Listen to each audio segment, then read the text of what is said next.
Hi, this is Rod Keller. I'm here with Dr. Stephen Kent, professor of sociology at the University of Alberta.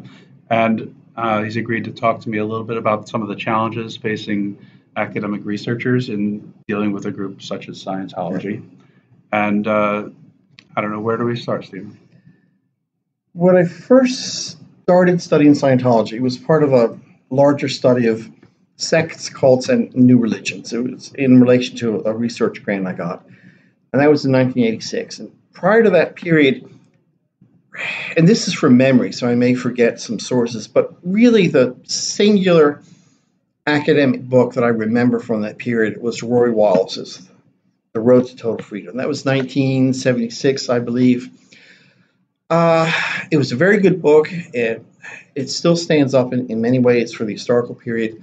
But Wallace wrote about some of the difficulties he had in studying Scientology. He wrote about them in that book, but also in some surrounding articles.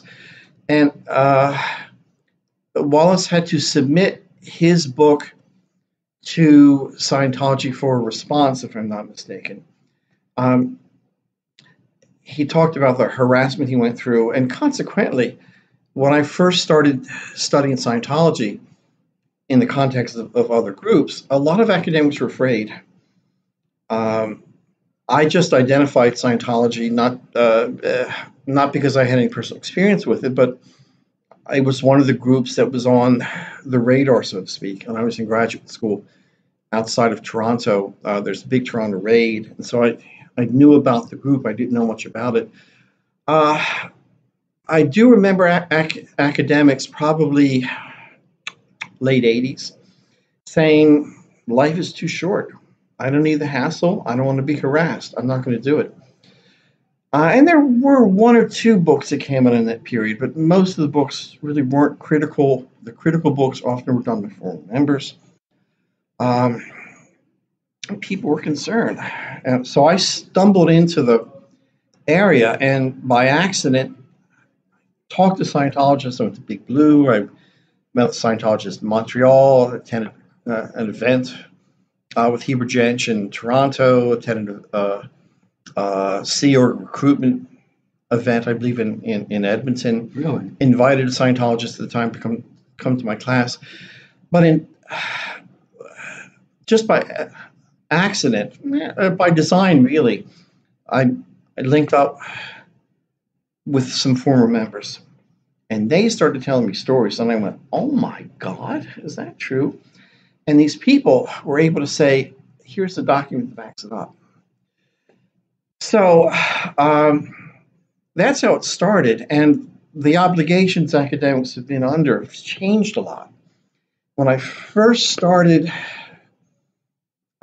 studying sectarian groups, sects, cults, new religions, probably 1984 or so. I remember I was traveling and happened to meet a person who was in a really interesting U of O group. And I said, I'd love to interview. And the next day we sat down and we did an interview. Those days are over. Gradually, throughout my academic career, universities have gotten stricter and stricter and stricter. Some would say more intrusive about ethics obligations. Initially, we had to, at first, I don't really remember there were ethics restrictions. Then, if I'm not mistaken, my department had an ethics board we had to go through. Then the Faculty of Arts, and at this point, the ethics is a university-wide procedure that goes to a university ethics board. It takes months, really, to go through. So in this old day, I met somebody, I talked to her the next day. Now, to do that same interview would take maybe 2 months, month and a half. And there's revisions. So research has been much more confined now. The reasons probably are multifold. One is the university wants to protect itself against the lawsuit. Sure. People can do unethical research under the university name and get the university in trouble. But second is protecting research subjects. The protection of research subjects actually turns out to be important. I won't get specific, but I was involved in one court case where I had said that probably 25 or 30 years ago, I had interviewed somebody from a particular group on a particular subject. The lawyer on the other side demanded that I turn over the audio tape and the transcript. And I said, I can't do it for university ethics reasons. And if I'm not mistaken, that attorney launched a court challenge. And I think that's what happened, because I had to talk to my university, and the university said, you're protected by Canadian law. And even though you're not a clinician. That's right. That once you go through an ethics procedure, and I think this interview may have even been before we had ethics processes, we had to guarantee the anonymity and confidentiality of sources. And it's subsequently been verified in Canadian courts and in U.S. courts. So now going through the ethics procedure is a real bother, but the result is the university has to back us for those things. There are some other restrictions that researchers cannot do. One is that we cannot go undercover. We cannot do secret research. Now, if you know anything about recent events with a group like 12 Tribes, there's a 12 Tribes group. It's been around since the early 80s, probably even a bit earlier. I forget the exact dates when it started. It's in U.S., Canada, various places in Europe. There have always been allegations about beating children. Just a couple of years ago, an investigative reporter went into a community in Germany, figured out where beatings were probably going on, and hid secret cameras and caught children being beaten. Sociologists could never do that. We have to tell a group who we are, what we're doing, which means the groups know we're coming. And groups prepare. Children in front of you. Yeah, they prepare. And there was a study done of some academics in Europe who looked at the RPF in the UK. And as near as I can tell, because I know someone who was involved in the work at that time, they knew the academics were coming and they rehearsed. And of course, the study that came out was very positive. Other thing that happens is, I've had one group that had a reputation for child abuse said, come and visit us. Come to our community. And I was really too busy. And I said I was too busy, and they were angry and I couldn't come. Subsequently, I got a hold of documents, and they rehearsed. It was Children of God. They had things called media homes, and they prepared. And so there are scripts that they did. So academics can't go undercover. We have to announce to a group that we're coming and what we're doing. And with a group like, say, Scientology's RPF, the ethical issues are a nightmare. We have to not only protect the anonymity and confidentiality of sources, we also have to protect the safety of the people we talk about. In a group like Scientology and its RPF that has retaliatory punishments against people who say anything critical of the group, you can't talk to both sides. Right. Consequently, I found the best thing to do is try to get documents, look at anything published by the group, but then talk to former members who were outside of the group's immediate control. There has been a huge debate in the social sciences about the reliability of former members' accounts. It's been the most ideologically driven, unscientific debate I can think of in my 30 or so years in sociology. These academics, including the late, highly esteemed sociologist Brian Wilson, said categorically, you cannot trust, you cannot rely upon former members. Cannot do it. And he published something on behalf of Scientology that Scientology put up on its website. It's kind of a logical fallacy, right? Because if they would say that I'm not allowed to comment on Scientology because I've never had personal experience with them in the org or done any courses or anything like that. The former members aren't allowed to talk about Scientology because they're apostates, they're unreliable. Leaves, by definition, only active Scientologists who are qualified to talk about Scientology, which is really what they want. Moreover, if you look at just the discipline of social science or history, people study eras and countries and groups that they haven't been in. No one now has lived in the 17th century, and yet people study 17th century cultures in different countries.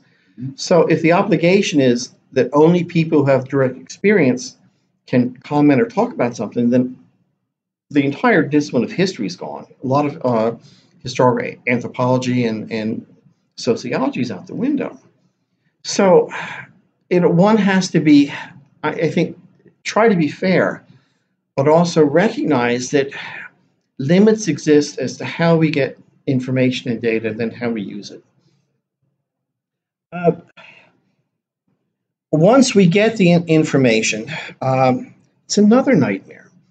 If you do an interview, the rule of thumb something like for every hour of an interview, it can take 3.5 hours to type. So you got to have good equipment. And then you've got to get a transcriber. So doing a single interview costs a lot of money. And then we are under obligations to store it carefully under lock and key, which I've done for years. But just doing interviews it's complicated. It costs a lot. It costs a lot. Moreover, if a social scientist that's studying a group publishes something that the group perceives to be critical, then the group probably will deny future access, trying to get back in. One of the consequences, therefore, is that some people in this field do not say critical things about groups for fear that they'll be cut off. I don't know I don't remember the context of Scientology, but a lot of groups that clearly define themselves in all circumstances as religious always ask the question, what faith are you? Mm-hmm. And if you're a secularist or don't have one or don't want to reveal it, you probably won't get access. Right. So the study is difficult. And then but then once we gather information, we are obligated to publish it in peer-reviewed journals or books or book chapters. And each one of those is its own issue. Peer review means that we send an article to a journal, has an editor. The editor, in the old days, would tear off the front page that had her name on it. Now it's done electronically.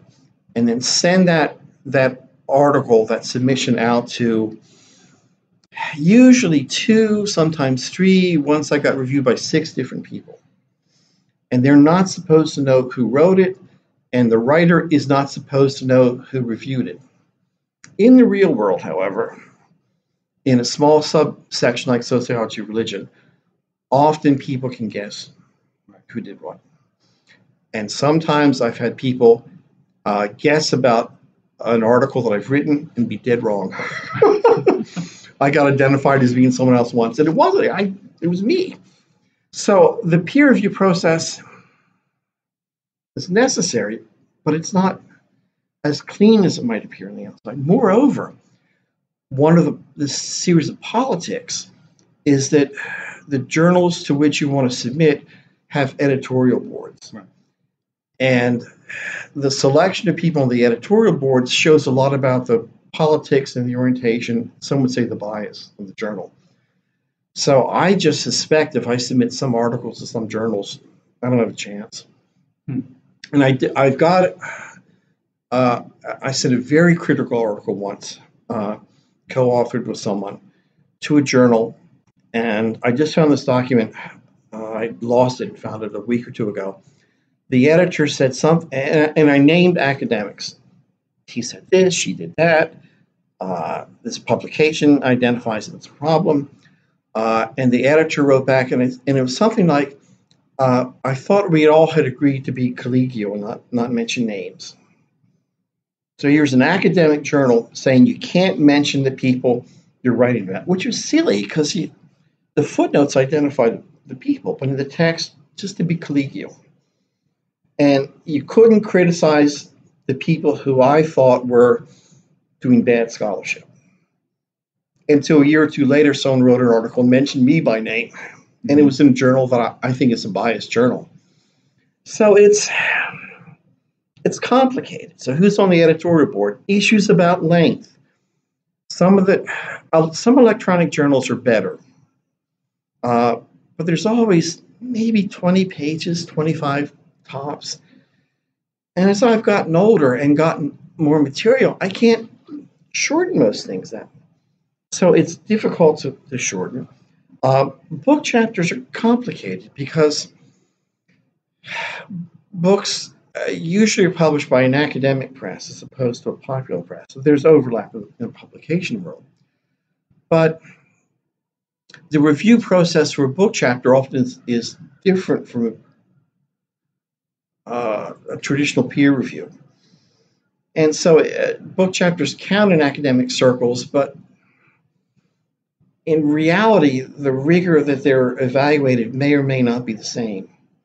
And with books take years to write, which means that academic publications are slow. The people who have the current, fastest, in many cases the best information often are investigative reporters because they're right there. They have to get stuff out very quickly. There used to be an old debate about whether academics could use material that reporters write. And I always found it very useful. And of course, in the media world, there's a hierarchy of authority. Newspapers would start with probably New York Times and the Guardian and Le Monde and Washington Post and so on. But a lot of local papers have good information. So there's a lot of complications about getting things out. I'm going to check my notes to. I was under a book contract with somebody recently, and we'd worked on it slowly for several years. Editor canceled it, and we were just beside it. We didn't know what to do. I started contacting other publishers, and finally I realized, look, let's call up the editor. So we had to reconvince the editor to put the book back in process.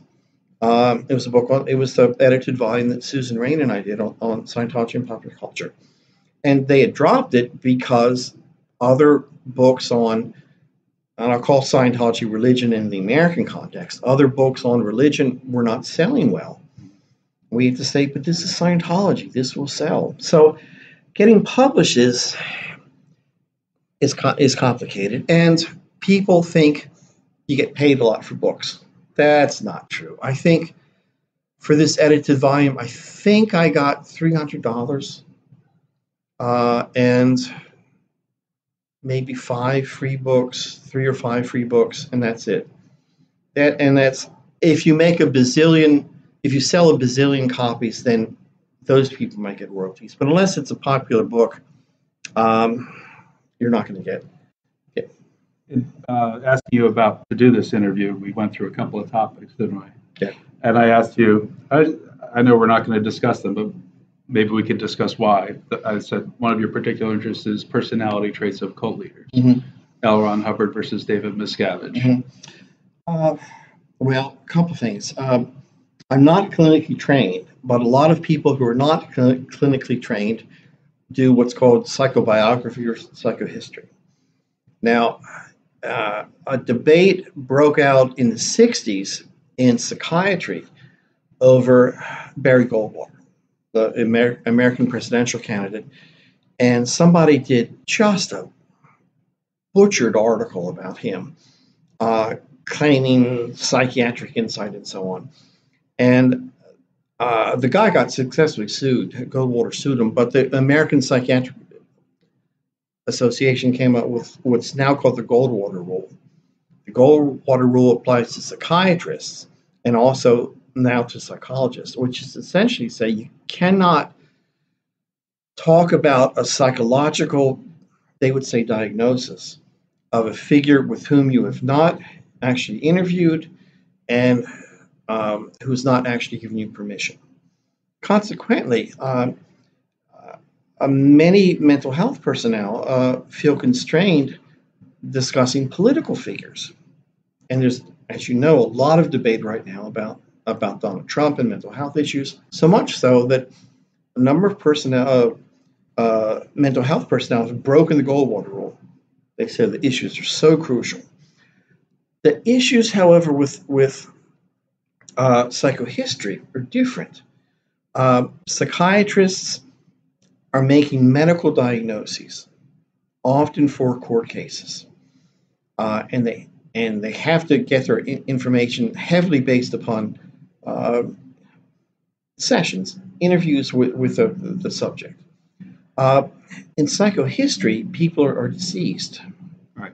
So there's no longer any issue about the impact of a medical diagnosis on insurance or whatnot. And also, some figures have left decades of records. So in contrast to a clinical assessment, it may go on for, I don't know, an hour and a half or so.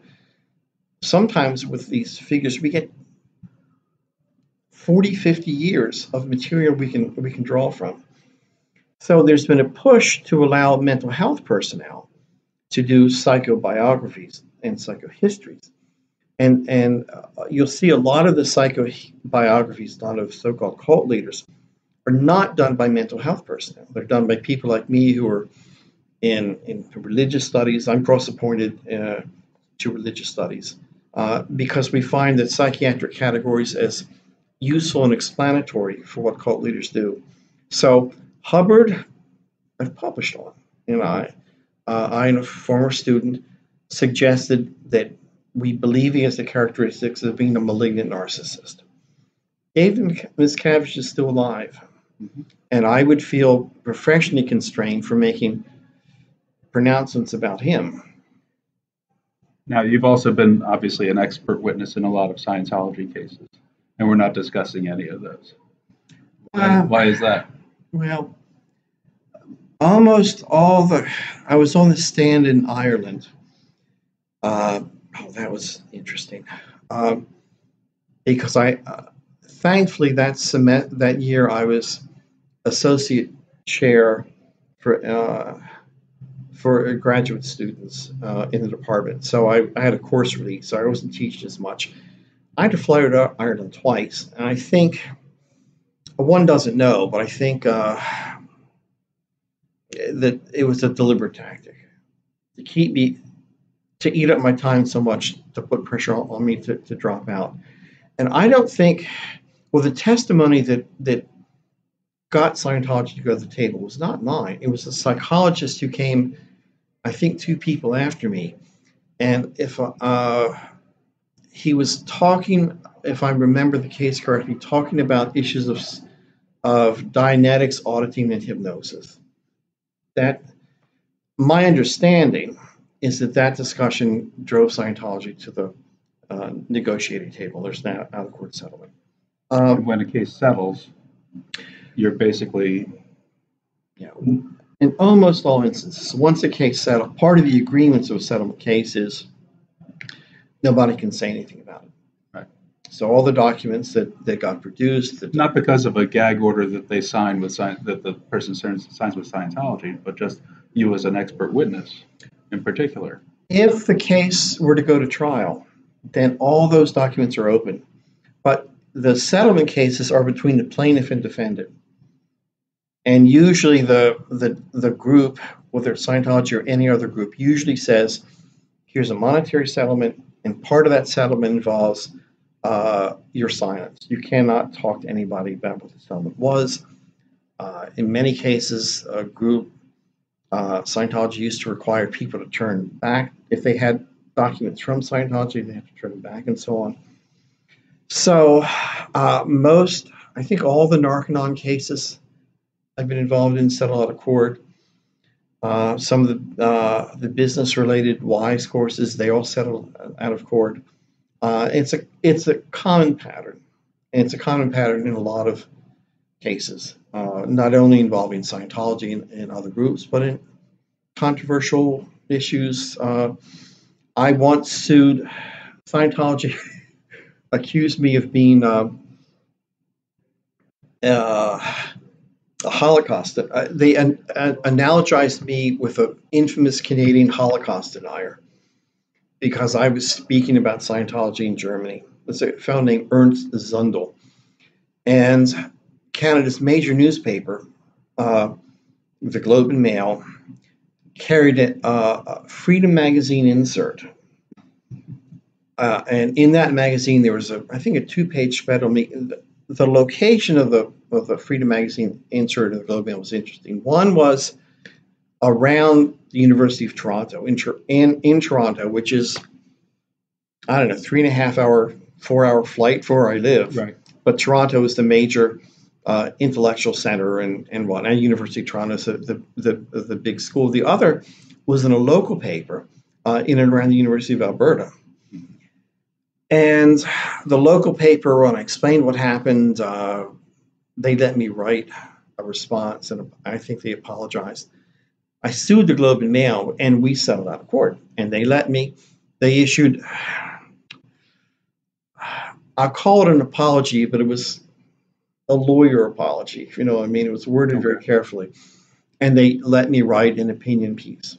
But that was an out-of-court settlement. And what my attorneys told me is, they said, look, you can pursue this case. It could cost you $250,000. And if anything goes wrong, you lost everything. And if you win, you'll get maybe $30,000 to $50,000. So there really is pressure on these cases to settle if you get enough money. So almost all these cases, there have been some famous Scientology cases that have not settled. Well, I think we're up against time because you probably want to get to the final session of the day. More. Oh, sure. A debate has existed in the social sciences about, I call it advocacy versus academia.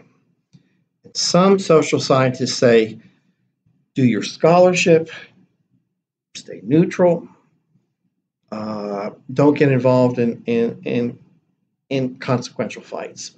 And other people say that if social scientists have expertise in a certain area, they have almost a social, if not moral, obligation to take that expertise into the courtroom.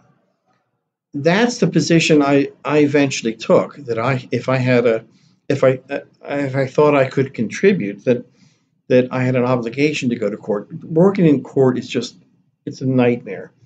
The time commitments, even if you get paid, it's just, I just hate doing it. The work involved, the hassles, getting deposed is a terrible experience.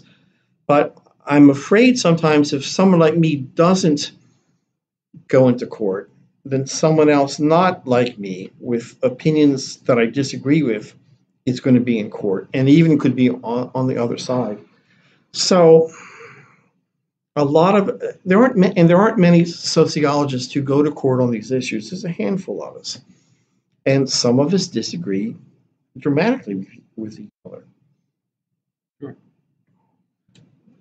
Okay, well, I want to thank you very much for taking the time out to do this with me. Sure. And I will probably head over to the closing session of the day. Thanks so much. Oh, sure. Thank you.